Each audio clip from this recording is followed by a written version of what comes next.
R S S ban ಮಾಡಬೇಕು ಅಂತ ಇದ್ದಾರಾ ಅಥವಾ ಆರ್ ಎಸ್ ಎಸ್ ರಿಜಿಸ್ಟರ್ ಮಾಡಬೇಕು ಅಂತ ಹೇಳ್ತಾ ಇದ್ದಾರೆ? ಯಾಕೆಂದರೆ ಆರ್ ಎಸ್ ಎಸ್ ಬ್ಯಾನ್ ಮಾಡೋದು ನಾನಂತೂ ಯಾವುದೇ ಕಾರಣಕ್ಕೂ ಒಪ್ಪಕ್ಕಾಗಲ್ಲ. ಅದು ನಮಗೆ ಏನಾಗಬೇಕು, ಸೆಲೆಕ್ಟಿವ್ ಟಾರ್ಗೆಟಿಂಗ್ ನಾನು ಒಪ್ಪಲ್ಲ. ನಮಗೇನಾಗಬೇಕು ಅಂದರೆ ಯಾರು ಕಾನೂನು ಉಲ್ಲಂಘನೆ ಮಾಡ್ತಾರೋ ಅವ್ರ ಮೇಲೆ ಕ್ರಮ ತಗೊಳ್ಳಿ. ಆದರೆ ನೀವು ನಿಮ್ಮ ರಾಜಕೀಯ ಪ್ರತಿಸ್ಪರ್ಧೆನ ಅವ್ರ ಬಾಯಿ ಮುಚ್ಚೋಕ್ಕೋಸ್ಕರ ಅವರು ನಿಮ್ಮನ್ನು ವಿಚಾರದಲ್ಲಿರ್ಬೋದು, ಬಟ್ ಚುನಾವಣೆಯಲ್ಲಿ ಸೋಲಿಸ್ಬೋದು ಅನ್ನೋ ಕಾರಣಕ್ಕೆ ಅವನ್ನ ಬ್ಯಾನ್ ಮಾಡೋಕ್ಕೆ ಹೋದರೆ ಅದು ನಿಜವಾಗ್ಲೂ ಒಂದು ಡಿಕ್ಟಟೋರಿಯಲ್, ಒಂದು ಸರ್ವಾಧಿಕಾರಿ ಧೋರಣೆ ಆಗುತ್ತೆ. ಅದು ನಾವು ಒಪ್ಪಕ್ಕಾಗಲ್ಲ. ಅದು ನಮಗೆ ಬ್ಯಾನ್ ಕಲ್ಚರ್. ಇವಾಗ PFI ಬ್ಯಾನ್ ಆದಾಗಲೂ ಕೂಡ ನಾನು ಒಪ್ಪಲಿಲ್ಲ. ಅದು BJP ಕಾಂಗ್ರೆಸ್ ಸೇರಿ ಅವ್ರನ್ನ ಬ್ಯಾನ್ ಮಾಡಿದ್ದು. BJPಗೆ ಯಾಕಂದರೆ ಅದು ಒಂದು ಹಿಂದುತ್ವದ ಮನಸ್ಥಿತಿ, ಕಾಂಗ್ರೆಸ್ ಯಾಕಂದರೆ ಮುಸ್ಲಿಂ ವೋಟ್ಸು ಚದುರೋಗ್ಬಿಡುತ್ತೆ ಅನ್ನೋ ಕಾರಣಕ್ಕೆ ಆ PFI ಬ್ಯಾನ್ ಮಾಡಿದ್ರು. ಬ್ಯಾನ್ ಮಾಡೋದಲ್ಲ, ವಿಚಾರದಲ್ಲಿ ಸೋಲಿಸ್ಬೇಕು. ವಿಚಾರದಲ್ಲಿ ಸೋಲಿಸಿ ಬ್ಯಾನ್ ಮಾಡೋದು ಯಾವಾಗ ಅಂದರೆ ನಿಮ್ಮ ವಿಚಾರದ ಮೇಲೆ ನಿಮ್ಮ ಗಟ್ಟಿತನ ಇಲ್ಲದೆ ಇದ್ದಾಗ, ನಿಮಗೆಲ್ಲೋ ಒಂದು ಕಡೆ ನಿಮಗಿಂತ ಅವ್ರ ವಿಚಾರಗಳು ಗಟ್ಟಿಯಾಗಿದೆ, ಅವ್ರು ಜಾಸ್ತಿ ಕೆಲಸ ಮಾಡ್ತಾರೆ, ಜಾಸ್ತಿ ಜನಪರವಾಗಿದ್ದಾರೆ ಅನ್ನೋ ಭಯ ಇದ್ದಾಗ ಬ್ಯಾನ್ ಮಾಡೋಕ್ಕೆ ಹೋಗ್ತೀರಾ. ಬ್ಯಾನ್ ಮಾಡಬಾರ್ದು. ಬಟ್ ರಿಜಿಸ್ಟರ್ ಅನ್ನೋ ಪ್ರಶ್ನೆ ಬಂದಾಗ ನಮಗೆ ಎಲ್ಲ ಒಂದು ರೀತಿ ಸಂಘಟನೆಗಳು ಅದು ಯಾವ್ಯಾವ್ದು ಇದೆಯೋ ಅದು ರಿಜಿಸ್ಟರ್ ಆಗೋದು ಒಂದು ಮುಖ್ಯ ಉದ್ದೇಶ ಆಗಬೇಕು. ಬಟ್ ಟಾರ್ಗೆಟ್ ಮಾಡಿ RSSನ ಟಾರ್ಗೆಟ್ ಮಾಡ್ತಿರೋದು ನನಗೆ ಸರಿ ಕಾಣ್ತಾ ಇಲ್ಲ. ಅದು ಒಂದು ರೀತಿ ಒಂದು ಬುಲಿ ಪಲ್ಪಿಟ್ ಅಂತ ಒಂದಿದೆ. ಅಂದರೆ ನೀವು ಅಧಿಕಾರನ ವಹಿಸಿ ನಿಮ್ಮ ವಿರೋಧಿಗಳ ಮೇಲೆ ದಬ್ಬಾಳಿಕೆ ಮಾಡೋದು ಹಂಗೆ ಆಗಬಾರ್ದು. ನೀವು ಒಂದು ರೀತಿ ಯಾವುದೇ ಒಂದು ಸಂಸ್ಥೆ ರಿಜಿಸ್ಟರ್ ಆಗಿಲ್ಲ ಅಂದರೆ ರಿಜಿಸ್ಟರ್ ಮಾಡಿಸಿ ಒಂದೇ ಕೆಲಸ ಮಾಡಿ. ಹೋಮ್ ಮಿನಿಸ್ಟ್ರಿಗೆ 108 ಕೆಲಸಗಳಿದೆ. ನೀವು ಸೆಲೆಕ್ಟಿವ್ ಆಗಿ ಒಂದೇ ಒಂದು ಸಂಘಟನೆನ ಗುರುತಿಟ್ಟು ಅವ್ರು ಒಂದೇ ಸಮಾಜದ ಸಮಸ್ಯೆ ಅಂತ ನೋಡಿದ್ರೆ ಹೆಂಗೆ ಹೇಳುತ್ತೆ? 140 ವರ್ಷದಿಂದ ಕಾಂಗ್ರೆಸ್ ಇದೆ. ಕಾಂಗ್ರೆಸ್ಸಿನ ವೈಫಲ್ಯದಿಂದನೇ ಹಿಂದುತ್ವ ಬೆಳೆದಿದ್ದಲ್ವಾ?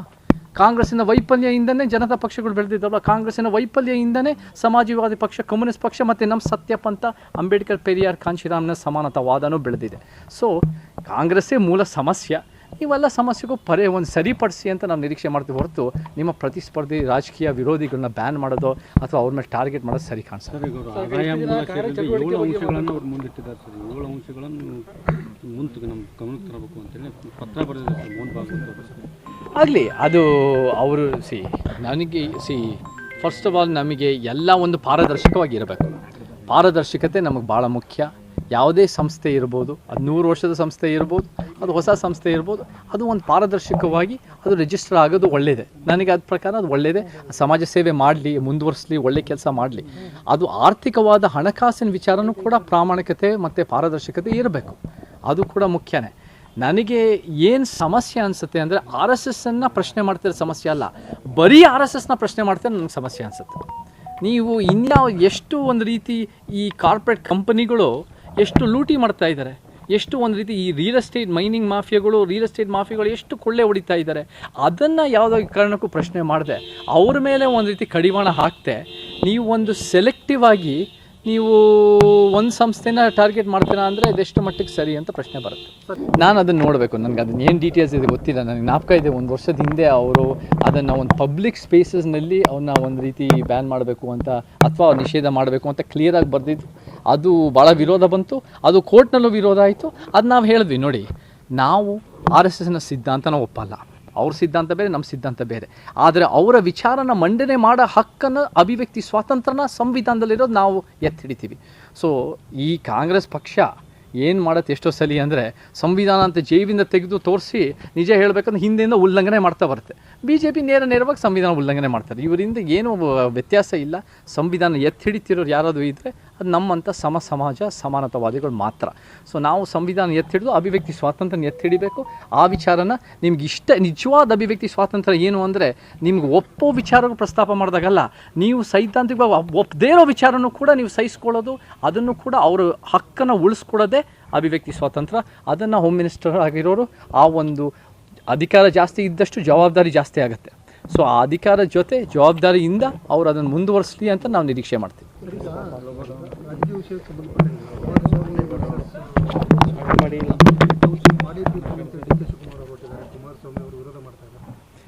ನನಗೆ ಬಿಡದಿ ಟೌನ್ಶಿಪ್ ಅನ್ನೋದು ಭಾಳ ಸಮಸ್ಯಾತ್ಮಕವಾಗಿದೆ. 9600 ಎಕರೆ ರೈತರ ಫಲವತ್ತಾದ ಭೂಮಿ, ಅದನ್ನು ಕಾಂಕ್ರೀಟ್ ಕಾರ್ಡ್ ಮಾಡಬೇಕು, ಅದನ್ನು ನಾಶ ಮಾಡಬೇಕು, ಅದನ್ನು ಕಬಳಿಸ್ಬೇಕು, ಅದನ್ನು ಬರೀ ಕಾರ್ಪೊರೇಟ್ನವರು ಶ್ರೀಮಂತರು ಉಳ್ಳವರಿಗೋಸ್ಕರ ಮಾಡಬೇಕು ಅಂದರೆ ಅದನ್ನು ನಾವು ಖಂಡಿತ ವಿರೋಧ ಮಾಡ್ತೀವಿ. ಈ ಕಾಂಗ್ರೆಸ್ ಸರ್ಕಾರ ಮತ್ತು ಮುಖ್ಯವಾಗಿ ಈ ಮುಖ್ಯಮಂತ್ರಿ ಡಿ ಕೆ ಶಿವಕುಮಾರ್ ಅವರ ಮನಸ್ಥಿತಿ ಹೆಂಗೆ ಕಾಣುತ್ತೆ ಅಂದರೆ ಅದು ಬಡವರ ಪರ, ಶೋಷಿತರ ಪರ, ರೈತ ಕಾರ್ಮಿಕ ಪರ ಅಲ್ಲ, ಅದು ಶ್ರೀಮಂತರಿಗಾಗಿ, ಶ್ರೀಮಂತರಿಂದ ಶ್ರೀಮಂತರಿಗೋಸ್ಕರ ಅನ್ನೋ ರೀತಿಯಲ್ಲಿ ನಮಗೆ ಎದ್ದು ಕಾಣ್ತಾ ಇದೆ. ಅದು ನಮಗೆ ಆಗಬಾರ್ದು.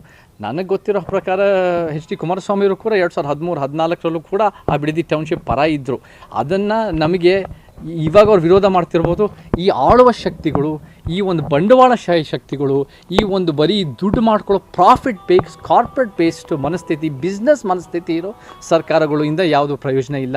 ನಮಗೆ ಸೇವಾ ಮನೋಭಾವ, ಜನಸಾಮಾನ್ಯರು, ರೈತರ ಕಾರ್ಮಿಕರು, ನಿಜವಾಗ್ಲೂ ಹೇಳ್ತೀನಿ, ರೈತರ ಜೀವನಕ್ಕೆ ಆ ರೈತ ವಿರೋಧಿ ಕಾನೂನುಗಳ ಕಿತ್ತಾಕ್ತೀವಿ ಅಂತ ಮುಖ್ಯಮಂತ್ರಿ ಸಿದ್ದರಾಮಯ್ಯ ಹೇಳ್ಕೊಂಡು ಅಧಿಕಾರಕ್ಕೆ ಬಂದಿದ್ದು, ಅದನ್ನು ಕಿತ್ತಾಕ್ತೆ ಇನ್ನೂ ತೊಂದರೆ ಕೊಡ್ತಾ ಇರೋ ಈ ಒಂದು ರೀತಿ ಕಾಂಗ್ರೆಸ್ ಸರ್ಕಾರ, ರೈತ ವಿರೋಧಿ ಸರ್ಕಾರ, ಅದನ್ನು ನಿಜವಾಗ್ಲೂ ನಾವು ಪ್ರಶ್ನೆ ಮಾಡಲೇಬೇಕು. ಆ ಬಿಡದಿ ಟೌನ್ಶಿಪ್ ಆಗಲೇಬಾರ್ದು. ಅದು ಭಾಳ ಜನ ವಿರೋಧಿ ಇದೆ, ಅದು ರೈತ ವಿರೋಧಿ ಇದೆ ಅಂತ